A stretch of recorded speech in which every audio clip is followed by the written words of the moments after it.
নমস্কার, আমি আচার্য পলাশ মায়ানতন্ত্রের জগতে সবাইকে স্বাগত জানাই। আসন্ন যে পূর্ণিমা, এই পূর্ণিমায় অমুবাচীর পূর্বের দিনে অর্থাৎ অমুবাচী প্রারম্ভ যে দিনটা হচ্ছে, যেখান থেকে শুরু হচ্ছে, সেটা হচ্ছে 22শে জুন থেকে। রবি যখন আদ্রা নক্ষত্রে থাকে তখন অমুবাচী শুরু হয়। আমি যেদিন অমুবাচী নিয়ে এপিসোড করব সব ডিটেলস সেদিন বলবো। আজকের আমার মূলত বিষয় তৈলঙ্গ স্বামী নিয়ে থাকবে। তার আগের দিন অর্থাৎ 21শে জুন শুক্রবার নিজ গৃহ মন্দির শ্যামবাজারে আমার এই হোমযজ্ঞ হবে। আর প্রতি অমাবস্যায় অর্থাৎ আষাঢ় মাসের যে অমাবস্যায়, সেটা তো তারাপীঠ মহাশ্মশানে মায়ানতন্ত্রের মহাযজ্ঞ হবে। আপনার স্ক্রিনে দেখতে পাচ্ছেন। ধারণ ছাড়া প্রতিকার। এই ধারণ ছাড়া প্রতিকার কোনো ভুজুং ভাজুং নয় যে হাতে কিছু ধরিয়ে দিলাম, কটা টাকা নিলাম, কিচ্ছু হবে না। ধারণ ছাড়া প্রতিকার করতে গেলে যে ব্যক্তির ধারণ ছাড়া প্রতিকার করতে হবে, অর্থাৎ আপনার স্বামী কিছু পড়তে চাইছে না বা সন্তান কিছু পড়তে চাইছে না, অথচ তাদের ভালো করতে হবে, হয়তো বিয়ের ব্যবস্থা বা কর্মে উন্নতির ব্যবস্থা, সেক্ষেত্রে তাদের নাম গোত্র ছবির প্রয়োজন। আর এই যজ্ঞতে সেই হাই ট্রান্সফার এনার্জিকে আহ্বান করতে হয়, সে অদৃশ্য শক্তি পরমাত্মাকে আহ্বান জানাতে হয়। সেই আহ্বানে তারা কিভাবে আসবেন? সাধারণ হোমাধুনো দিয়ে হোম করলে তাদের আগমন হয় না। মন্ত্রোচ্চারণের বাকসিদ্ধতার ফল পাওয়া যায় 8 আনা। আর হাজস আর এই দ্রব্যগুণ প্রয়োগে এই যে সাকল্য দেখছেন, এক একটি কাজের জন্য এক একটি সাকল্য। বিদ্বেষণের জন্য একরকম, সম্পর্কের উচ্চাটনের জন্য একরকম, শত্রু দমনের জন্য একরকম, মারণের জন্য একরকম, সন্তান স্বামী স্ত্রী বশীকরণের জন্য একরকম, আবার পরপুরুষ বা পরস্ত্রীকে বশীকরণের সাকল্য আরেক রকম হয়। অবশ্যই গ্রহদোষ খণ্ডনের জন্য গুরুচণ্ডাল, বীজ যোগ, মাঙ্গলিক দোষ খণ্ডনের জন্য সাকল্য আরেক রকম থাকে। এই যে শশা বলি দেখতে পাচ্ছেন, বিভিন্ন রকম সবজি বলি দিয়ে ক্রিয়া হয়। কোন সবজি বলি দিলে কোন দোষ কাটে এটা জানতে হবে। সবসময় পশু বলির দরকার হয় না। এই সেই ফটো আর নাম দিয়ে যখন এই যজ্ঞেতে ক্রিয়া করেছি, প্রত্যেকটা ব্যক্তি ধারণ ছাড়াও প্রতিকার পেয়েছেন। তার কারণ ধারণ ছাড়া প্রতিকার করা সম্ভব। সেই অদৃশ্য শক্তি এসে তাদের মঙ্গলের কাজ করে দিয়ে যাবে। সমস্যা যা হবে সেই সমস্যার সমাধান হবেই হবে। আর মেটাল ট্যাবলেট, আচার্য পলাশের মেটাল ট্যাবলেট খেতে হয় না, পরিধান করতে হয়। ওই জন্য বলা হয় সবতন্ত্র বারবার, মায়ানতন্ত্র একবার। করতে গ্রহের প্রতিকার, আচার্য পলাশের মেটাল ট্যাবলেটে জুড়ি মেলা ভার। এই মেটাল ট্যাবলেট একবার পরিধান করলে সমস্যা একদম মিটবেই মিটবে। ভারতবর্ষের সাধকদের মধ্যে তৈলঙ্গ স্বামী নিয়ে আপনাদেরকে গ্লোব টিভির পর্দায় সন্ধ্যা 5:55 আমার একদম সিরিয়ালের মতো এপিসোড চলছে। আজকে 16তম এপিসোড তৈলঙ্গ স্বামী। ভারতবর্ষের সাধক নিয়ে যখন আপনাদের টিভি অনুষ্ঠানে আমি অনুষ্ঠান করছি গ্লোব টিভির পর্দায়, সুতরাং সাধকদের যে মনের সাধনা, তাদের মনের পবিত্রতা যখন থাকে, তার 10% অর্থাৎ মাত্র 10% যদি আমার মধ্যে থাকে, সেইটা দিয়ে আপনাদের উপকারের কাজ করি। যার জন্য আমি কারো কাছে আগে কোনো মূল্য নিই না কাজের জন্য। সমস্যা যাই হোক না কেন, যারা চেম্বারে এসছেন তারাও জানেন, আর যারা আসেননি তারা এসে দেখতে পারেন। কারণ আমি ফিস ছাড়া আর কিছু নিই না, অর্থাৎ পারিশ্রমিক শুধুমাত্র। অবশ্যই তার জন্য প্রয়োজনীয় যে কবস্তা বীজ হবে নিশ্চয়ই প্রদান করি, একটা মূল্য নিই না। সমস্যা মিটে যাবার পর তারপর আমি মূল্য নিই। এই হচ্ছে বড় মনের পরিচয় হতে হলে, একজন ভালো জ্যোতিষ হতে গেলে, ভালো তান্ত্রিক হতে গেলে, তার আগে তাকে একটা সাধনা, অধ্যাবসায় সাধনা থাকতে হবে, সাধক হতে হবে। সেই সাধক হতে গেলে প্রথমে ভালো মনের মানুষ হতে হবে। যে ভক্তজন আসবেন, সেই ভক্তজনের সমস্যার সমাধানটি আগে করবেন, সেটাই হবে মুখ্য উদ্দেশ্য। আর অর্থ উপার্জন হবে গৌণ। অবশ্যই 100 জন সমস্যা মুক্ত হলে 100 জনই মূল্য দেন না, কিন্তু যারা ভালো মানুষ আছে তারা কিন্তু দিয়ে যান। আর যারা দেন না তাদের আবার উল্টো ফলও হয়ে যায়, এটাও আমার জানা আছে। অবশ্যই, যার জন্য আমি আগে কাজ করে দেখাই যে তন্ত্রক্রিয়া কিভাবে কথা বলে। আর জ্যোতিষ বিচার তো আপনারা দেখেছেন। আজকে আমি তৈলঙ্গ স্বামীর এপিসোড শুরু করছি। তার আগে আমি বলে দিই আমার নিজস্ব বাসগৃহ উত্তর কলকাতার শ্যামবাজার, কলকাতা স্টেশন আরজিকর হসপিটালের সামনে। সেখানে আমার নিজস্ব বাসগৃহ, গৃহ মন্দির। আর সেখানে আমার পূর্ণিমা ছাড়া মঙ্গল, শনি, রবি পাবেন। আর অমাবস্যা, প্রতি অমাবস্যায় থাকে তারাপীঠ চেম্বার থাকে আমার সকালে, এবং সান্ধ্যকালীন অর্থাৎ রাত্রিকালীন তারাপীঠ মহাশ্মশানে আমার মহাযজ্ঞ থাকে এই মায়াংতন্ত্রে।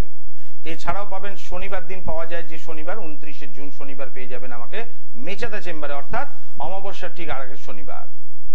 আর অমাবস্যার আগের দিন পাবেন বর্ধমানে। এবার 5ই জুলাই আষাঢ় মাসের অমাবস্যা, সুতরাং 4ঠা জুলাই পাবেন বর্ধমানে। আর মাসে 2 দিন পেয়ে যাবেন আমাকে ব্যারাকপুর এবং হাওড়া ময়দান চেম্বারে। ব্যারাকপুর যথাক্রমে বুধবার দিন পাবেন, বুধবার একটি বুধবার অন্তর একটি, অর্থাৎ মাসের 2টি বুধবার 2টো থেকে 4টে এবং 4:30 থেকে 6:30 দুটো টাইমিং রয়েছে। এবং শুক্রবার দিন থাকে হাওড়া ময়দান, সেটা 2টো থেকে 4টে, আবার 4:30 থেকে 6:30। দুটি মোবাইল নাম্বার, কন্ট্যাক্ট নাম্বার 9836955394 এবং 9836396305। দুটি নাম্বারে লিখে রাখবেন, একটা নাম্বার না পেলে আরেকটিতে পাবেন, কারণ নেটওয়ার্কের এখন খুব প্রবলেম রয়েছে। তৈলঙ্গ স্বামীর আগের দিনের যে এপিসোড, অর্থাৎ ম্যাজিস্ট্রেট কাশীধামের যিনি ম্যাজিস্ট্রেট ছিলেন, তাকে তার যে শক্তি, সে সাধকের শক্তি, তার তিনি প্রমাণ দিয়েছিলেন তৈলঙ্গ স্বামী। ম্যাজিস্ট্রেট বদলি হন।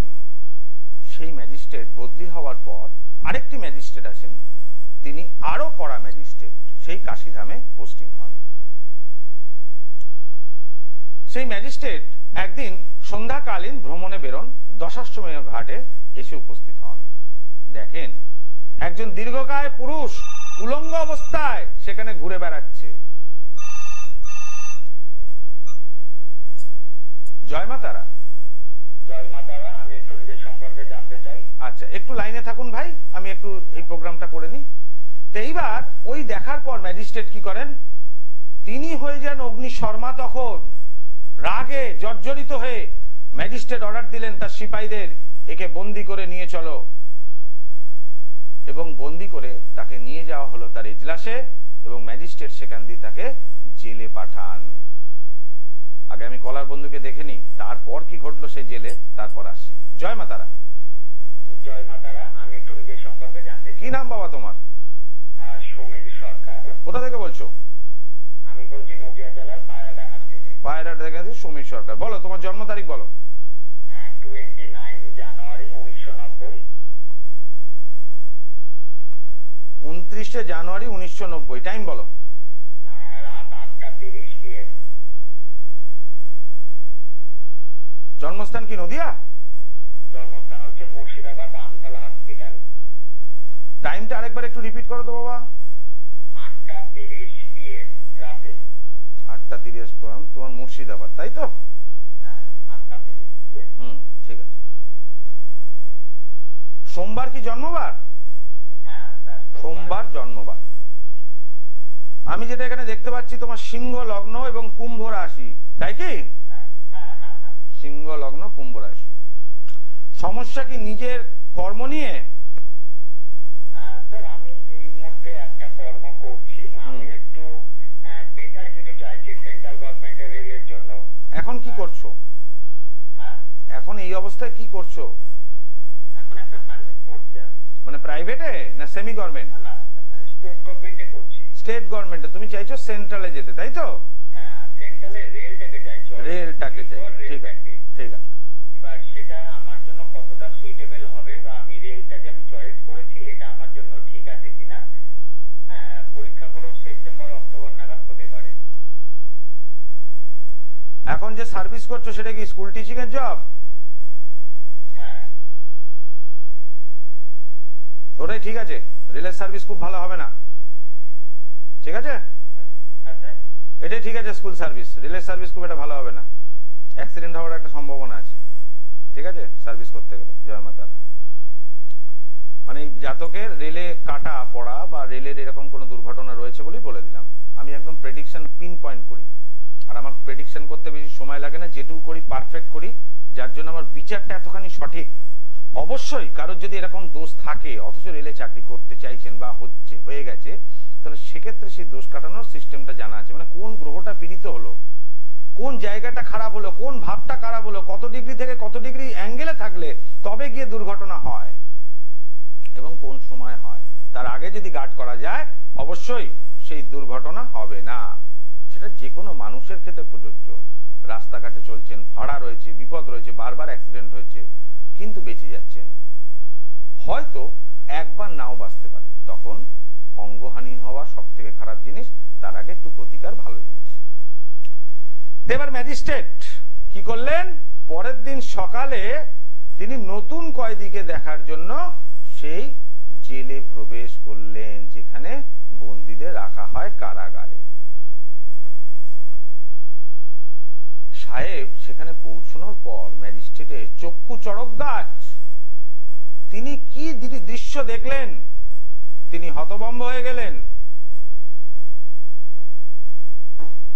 দেখেন তৈলঙ্গ স্বামীজি বারান্দায়, মানে জেলখানার বারান্দায় কারাগারের বাইরে বিচরণ করছেন এবং আনন্দ চিত্তে সেখানে বিচরণ করছেন। ফোনের ঝড় থাকলে তো বলা মুশকিল হয়ে যাবে। জয় মাতারা। জয় মাতারা। আমি একটু ওয়াইফের সম্পর্কে জানতে চাই।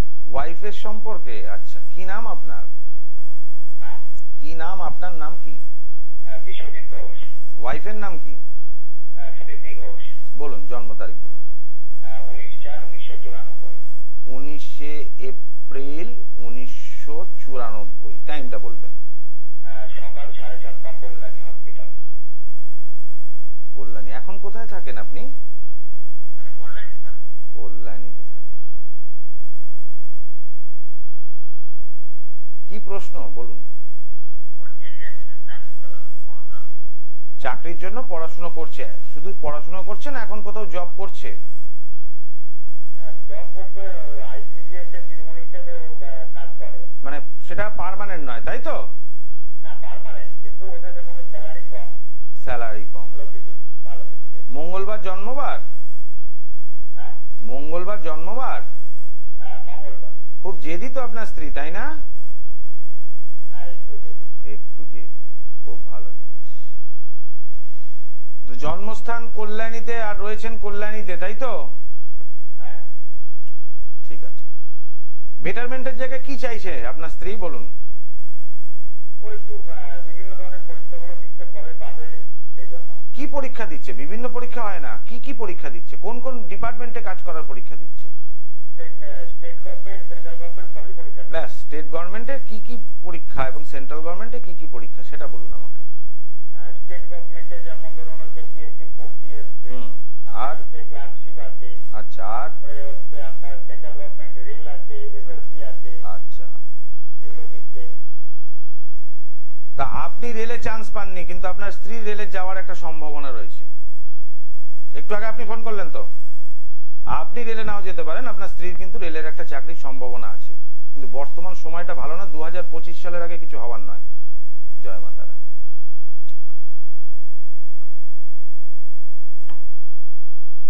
এবার যে প্রসঙ্গে আসি, আমি স্টেট কার্ড বলে দিই, টিভি অনুষ্ঠান হোক আর যাই হোক, আমি স্টেট কার্ড বলে দিই, কোনো অসুবিধা নেই। লোকেরা ভয় পেয়ে যায় যে কি করে বললেন এই ঘটনাটা।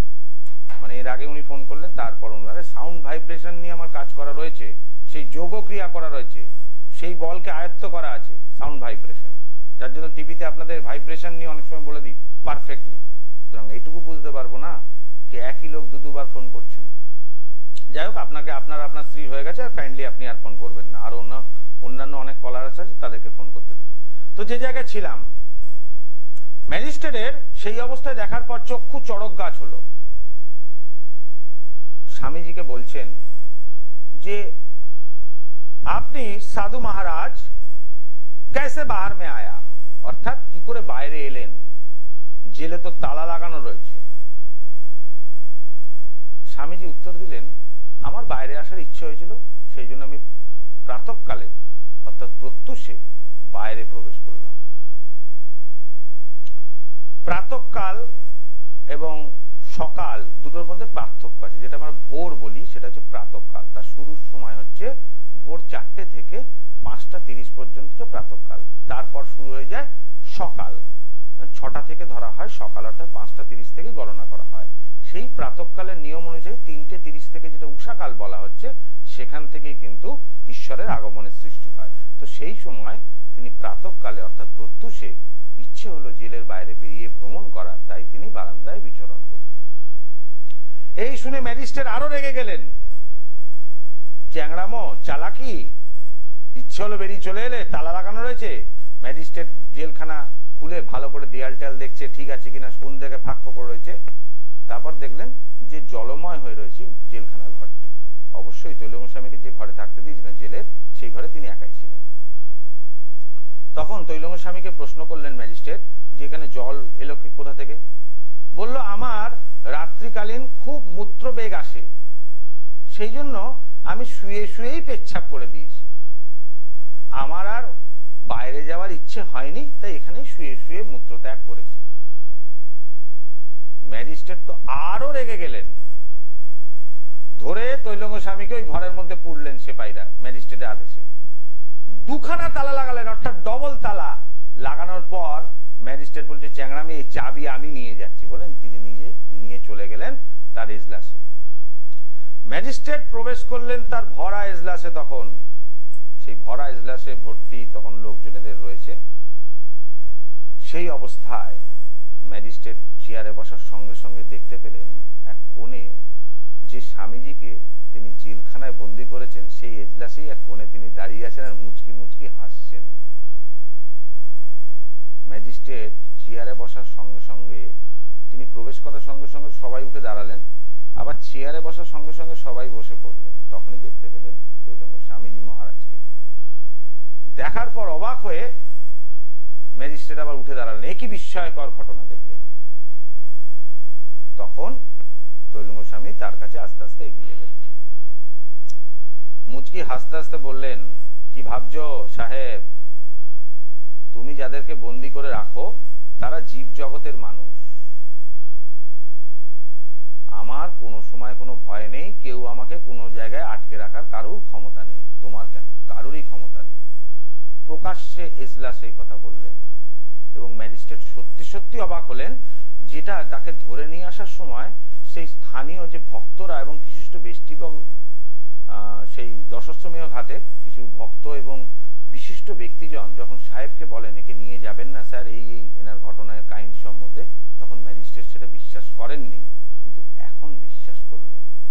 এবং তার সঙ্গে সঙ্গে সেই এজলাসে কিছু সম্ভ্রান্ত এবং উচ্চ বর্ণের কিছু উকিল যারা ছিলেন সেই সময়, তারাও কিন্তু তৈলঙ্গ স্বামীর কাহিনী সেই ম্যাজিস্ট্রেটকে বলার পর ম্যাজিস্ট্রেট তৈলঙ্গ স্বামীর পা ধরে ক্ষমা চাইলেন, বলে আমার বড় ভুল এবং অন্যায় হয়ে গেছে, অত বড় এজলাসে ভাবুন, আমায় ক্ষমা করে দিন, এই ভুল আর দ্বিতীয়বার হবে না। আপনি কাশীর যেখানে ইচ্ছে যেমন ইচ্ছে বিচরণ করতে পারেন, এই যে কোনো সময় আপনার এতে কোনো বাধা নেই। তাহলে ইংরেজদেরও টাইট দিয়েছিল, তা আবার ম্যাজিস্ট্রেট, সাধারণ ইংরেজ নয়। এই হচ্ছেন তৈলঙ্গ স্বামী, তিনি যেখানে ইচ্ছে যেতে পারতেন, ভক্ষণ করার মধ্যে তার যা ইচ্ছে খেতে পারতেন, তার কোনো খাবার এমনও ছিল খাবার খাননি, শুধু গঙ্গা জল খেয়েছিলেন। সুতরাং এই যে নিজের আত্মা, নিজের শরীর আমরা অর্থ উপার্জন করি বা নিজের বলে যেটা কামনা করি, সেই জিনিসটা কিন্তু আমরা জন্ম থেকে পাইনি, প্রত্যেকটা ব্যক্তি পৃথিবীতে এসেই সেটা পেয়েছে। অবশ্যই পৃথিবীতে আসার জন্য সেই জাতক বা জাতিকার গর্ভধারিণী মাকে 10 মাস 10 দিন গর্ভে ধারণ করতে হয়েছে সন্তানকে। কেন না, সেই গর্ভধারিণী মা সন্তানকে গর্ভে ধারণ করে ভূমির কাছ থেকে অর্থাৎ পৃথিবীর কাছ থেকে অনুমতি নিয়েছেন প্রসব যন্ত্রণা সহ্য করে, যে আমার সন্তানকে ভূমিষ্ঠ হওয়ার অনুমতি দিন।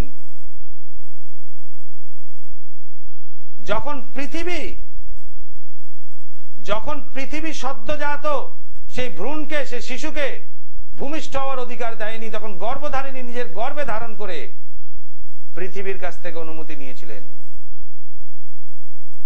সেই জন্য পৃথিবী কেন, স্বর্গের থেকেও বড় বলা হয় গর্ভধারিণীকে।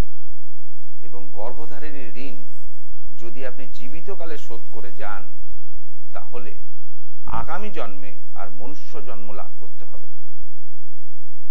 পিতৃঋণ এবং মাতৃঋণ অবশ্যই শোধ করতে হয় এই জন্মে, সে প্রসঙ্গ আলাদা, সে তন্ত্রের একটা গূঢ় তত্ত্ব, একে হঠযোগ বা রাজযোগের একটা অংশ।